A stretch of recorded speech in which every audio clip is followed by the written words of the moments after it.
मैं श्रीनाथ जी बाबा के चरणों के अंदर उपस्थित हूं और नाथद्वारा की भूमि में उपस्थित हूं, इस बात का मुझे पूरा अच्छी तरह से आभास और एहसास दोनों है। और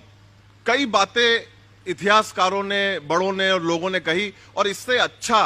और इससे खूबसूरत मौका मुझे मिल नहीं सकता था मेवाड़ की तरफ से इस बात को कहने के लिए, और इससे ज्यादा अच्छा और खूबसूरत मौका नहीं मिल सकता था जब मैं गुरु के चरणों में जो है खड़े होकर इस बात को कहूंगा। और इससे मुझे इतनी शांति मिलेगी, इतनी खुशी मिलेगी, क्योंकि ये बात हम लोग बचपन से घर पर सुनते हुए आए और हमारे बड़े बुजुर्गों ने भी हमारे को ये बात बताई कि ये बात वो भी अपने बड़ों से और बुजुर्गों से जो है वो सुनते हुए आए हैं। श्रीनाथ जी बाबा के लिए कहा गया, बहुत लोगों ने कहा कि अगर मेवाड़ का परिवार नहीं होता तो श्रीनाथ जी बाबा को पनाह कौन देता। इस पूरे देश के अंदर कोई ऐसा व्यक्ति नहीं था जो उस जमाने के अंदर श्रीनाथ जी बाबा के लिए साथ में आकर सुरक्षा देने के लिए जो है कोई खड़ा हुआ, तो केवल और केवल मेवाड़ खड़ा हुआ और मेवाड़ ने जो है वो पनाह दी। अभी ताली बजाने का समय नहीं है। मैंने कहा आपको कि अगर तालियों को रोक सकोगे तो रोक लेना, पर मेरी बात को आप तक पहुंचने देना, और मेरे भाव और मेवाड़ के भाव अगर आप तक पहुंचे तो मुझे एहसास जरूर कराइएगा कि मैंने बात जो कही है वो 100% सही कही है, और वो आपकी आत्मा में, दिल दिमाग में बिल्कुल बिजली की तरह जो है अगर वो जाती है तो मुझे उसी बिजली की करंट की तरह मुझे एहसास करवाना कि बात सही बोली गई है और इस जिम्मेदार मंच से बोली गई है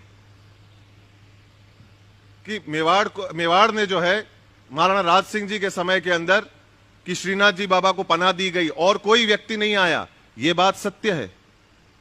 कि श्रीनाथ जी बाबा की सुरक्षा करने के लिए उस समय पे और कोई नहीं आया और मेवाड़ उस समय पे खड़ा हुआ था। पर मैं उन इतिहासकारों को हाथ जोड़कर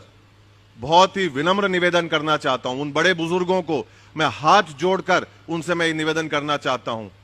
मेवाड़ कभी भी इतना बड़ा नहीं हुआ था कि वो श्रीनाथ जी बाबा की जो है वो रक्षा कर सके या सुरक्षा कर सके। मेवाड़ ने सिर्फ अपने धर्म को,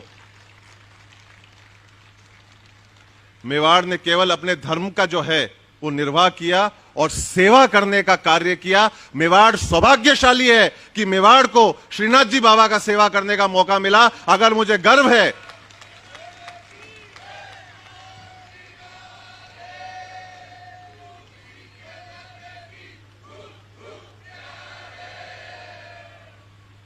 आज अगर मेवाड़ को गर्व है तो इस बात का है, हम गुरूर करते हैं तो इस बात का करते हैं कि हम श्रीनाथ जी बाबा के वो चुने हुए लोग थे। श्रीनाथ जी बाबा चाहते तो किसी को भी चुन सकते थे। श्रीनाथ जी बाबा चाहते तो उनका जो पहिया था वो कहीं पे भी अटक सकता था। उन्होंने मेवाड़ को ही चुना और मेवाड़ के वासियों को ही चुना उनकी रक्षा करने के लिए। यह धन है आज की तारीख में जिसके ऊपर मेवाड़ जो है वो अपने आप को महसूस करता है कि हम लोग स्वाभिमानी लोग हैं, क्योंकि श्रीनाथ जी बाबा चाहते तो कहीं और जाते पर वो नहीं गए। उन्होंने मेवाड़ वासियों को चुना और हम नाथद्वारा वाले मेवाड़ में भी इतने ज्यादा सौभाग्यशाली हैं कि उसमें भी मेवाड़ में भी नाथद्वारा को चुना, जहां आज वो हमारे यहां पे निवास करते हैं।